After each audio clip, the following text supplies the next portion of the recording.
హరే కృష్ణ. నేను మీ దేవుని మిథున్ కుమార్. మనం ప్రస్తుతం బిజ్వారంలోని అంబత్రయ క్షేత్రంలోని శ్రీ ఆదిత్య పరాశ్రీ గారి దగ్గర ఉన్నాం. ఆదిత్య పరాశ్రీ గారి దగ్గర ఆ గుడికి సంబంధించిన విశేషాలు, ఆయన యొక్క విశేషాలు తెలుసుకునే ప్రయత్నం చేద్దాం. గురుగారు నమస్కారం అండి. నమస్తే. శ్రీమాత్రే నమః. బాగున్నాం. ఈ క్వశ్చన్ చాలామంది అడిగారు, జస్ట్ మా వ్యూయర్స్ కోసం. ఏంటంటే చేతబడి, బాణమతి ఏదైతే ఉందో అసలు ఉంటుందా, ఉంటే ఒక వ్యక్తికి చేతబడి చేసినట్టుగా మనం ఎట్లా గుర్తించాలి, ఆ వ్యక్తిని ఆ చేతబడి నుంచి ఎలా బయటకు తీసుకురావాలంట? విద్య అవిద్య అని రెండు రకాలు. అవిద్య చేత వారిని మోహితపరిచి అవిద్య చేత వారిని పీడితానికి గురి చేసి ఉంటారు కాబట్టి అందుకు సమానమైనటువంటి విద్యాశక్తితోటే వాళ్ళని బయటికి తీసుకురావాలి. ఒకటి, ఒక వ్యక్తి చేతబడి గురి అయిండు అని ఎలా కనిపెట్టాలని మీరు అంటున్నారు.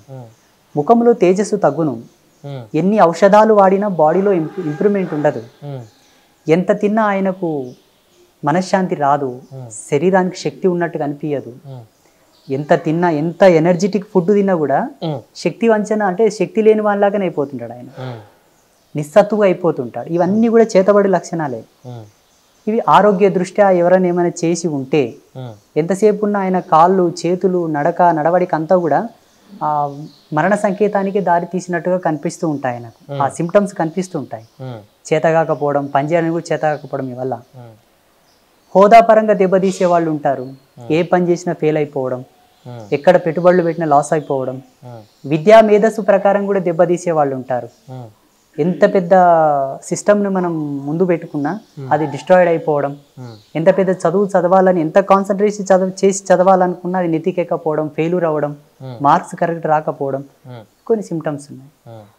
వీటి వల్ల ఏదన్నా ఎవరైనా పీడితంగా ఉన్నారంటే అనుకోవచ్చు సంథింగ్ ఈజ్ రాంగ్, ఏదో ఉంది మనకని. దాంట్లో నిష్ణాతులైన వాళ్ళని పట్టుకుంటే ఈజీగా దాన్ని తీసి పక్కకు పడేస్తారు, వెంట్రుకని తీసి పడేసిన. ఇప్పుడు ఇంత టెక్నాలజీలో ఉన్నా కూడా అట్లాంటివి చేసి తగులుతాయంటారు? టెక్నాలజీకి దీనికి ఏం సంబంధం? సాంకేతిక పరిజ్ఞానానికి ఆధ్యాత్మిక వేద విజ్ఞానానికి ఏం సంబంధం? ఇది ఆధ్యాత్మికమైనటువంటి విజ్ఞానం, ఇది పరికరాలతో నడిచేటటువంటి సైన్స్. ఇది సైన్స్కి దీనికి ఎందుకు ముడిపెడుతున్నారు చెప్పండి? సైన్స్ వేరు, ఆధ్యాత్మిక విజ్ఞానం వేరు. ఇప్పుడు సైన్స్ అంటే ఏం చెప్పండి మీ జ్ఞానం ప్రకారంగా? సైన్స్ అంటే ఇప్పుడు మనం మామూలుగా ఖగోళానికి ఒకప్పుడు వెళ్ళే వాళ్ళం కాదు. ఎవరు? చంద్రుడు అలాంటి మన వాళ్ళ ఎవరు చెప్పారు? ఎవరు లేరండి. రాకెట్ అని టెక్నాలజీ ఎప్పుడు వెళ్ళింది అసలు? ఇప్పుడు మీరు అన్నట్టుగానే ఇంతకుముందు సోషల్ మీడియా ఒకప్పుడు లేదు కదా.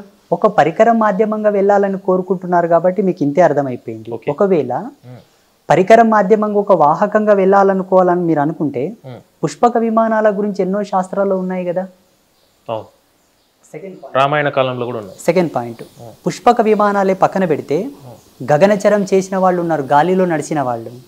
నారదుడు నడవలేదా? హనుమంతుడు నడవలేదా? గరుత్మంతుడు నడవలేదా? మరి ఎలా అంటది ఇదంతా? ఇంకొకటి, ఒకవేళ అదని కొట్టిపాడేద్దాం.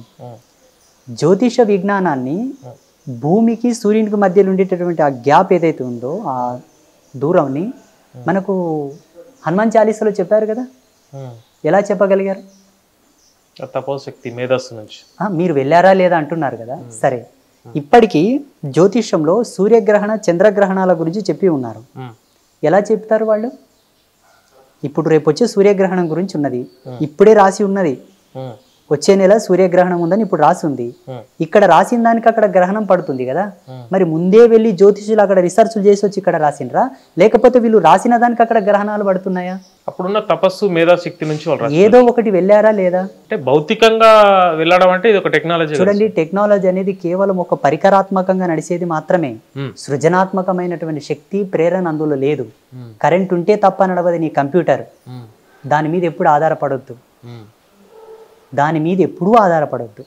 మనం అనుకుంటున్న ఈ టెక్నాలజీ అంతా కూడా ఏదైతే మీరు సైన్స్ అంటున్నారు కదా, సైన్స్ అనేది సాంకేతిక పరిజ్ఞానవంతమైనటువంటిదే, అంటే ఒక పరికరాత్మకమైనది. అది దాన్ని ఎప్పుడు నమ్ముకొని జీవుడు బ్రతకవద్దు, నట్టేట్లో మునిగినట్టే లెక్క. దాన్ని వాడుకోవాలి దైనందిన జీవితాల్లో, మనకు ఉపయోగం కాబట్టి ప్రతి దాన్ని మనం వాడుకుందాం. అది మానవుని యొక్క వికసితం, ఒక మేధస్సు, మనిషి యొక్క విద్వత్తు. అది విద్వత్తుని భగవంతునితో ఎలా తూలనాడుతావు? నీ ప్రత్యేకత. భూమి గర్భంలో ఉద్భవించినటువంటి కొన్ని లోహాలను ఒక దాంతో జత కలిపి ఒక పరికరాన్ని తయారు చేసినావు. ఇనుప గడ్డీలతో ట్రైన్ తయారు చేసినావు, ఇంకోతో మెటల్ తోటి ఏరోప్లేన్ తయారు చేసినావు, దాంట్లోతో ఇంధనం పోసినావు. ఈ భూమి గర్భం లోపలికి ఈ లోహాలు ఎట్లకెళ్ళి వచ్చినాయి? నువ్వేమైనా తయారు చేసినావా? ఉన్న వాటినే రీప్రొడక్ట్ చేసినావు. అది నీ విఘ్నత, నీ గొప్పతనం, నీ మేధస్సు. మనిషి ఒక పరిజ్ఞానం వైపు వెళుతున్నాడని ఒక పట్టాభిషేకం చేద్దాం, మానవుని ఒక గొప్ప ఉన్నతమైన స్థితిలో నిలబెడదాం. దేవునితో ఢీకొనడం ఏంటి? ఈ సహజమైనటువంటి ఈ వనరులు మీకు ఇచ్చింది ఎవరు? ఈ పంచభూతాలు ఎవరు నిర్మించి ఇచ్చారు మీకు? ఈ ప్రాకృతిక సుధా సౌధాన్ని మీకు ఎవరు నిర్మించి ఇచ్చారు? నీ సొంతంగా ఏమైనా గగనతలం నుంచి తీసుకొచ్చి తయారు చేస్తున్నావా? మంచి ప్రశ్న, మంచి చెప్పారు. ఇంకొకటి ఏంటంటే, ఇప్పుడు మీరు అన్నట్టుగానే ఇవన్నీ దైవిక సంభూతం అంటున్నారు కదా.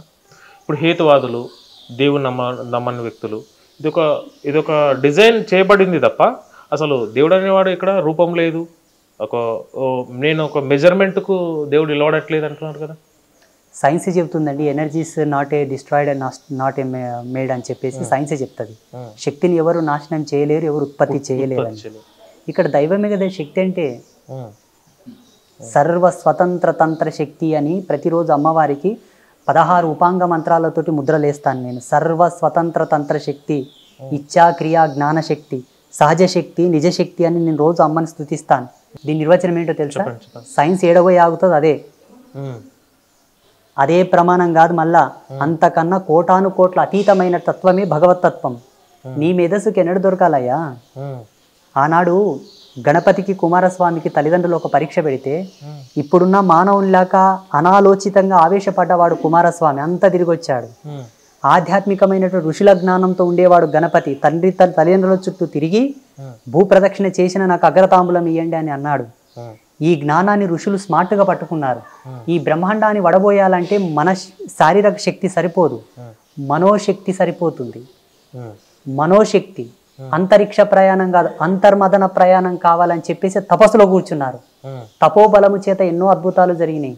ఈనాడు బ్రహ్మాండాన్ని మనకు వడబోసి ఇచ్చారంటే కేవలం తపశ్శక్తే. ఆధ్యాత్మిక శక్తి చాలా గొప్పది. మనిషి శక్తిని ఆధ్యాత్మిక శక్తితో పోల్చకూడదు. పోలిస్తే ఏమవుతుందంటే గోవును దున్నపోతును జతగట్టినట్టు అవుతుంది.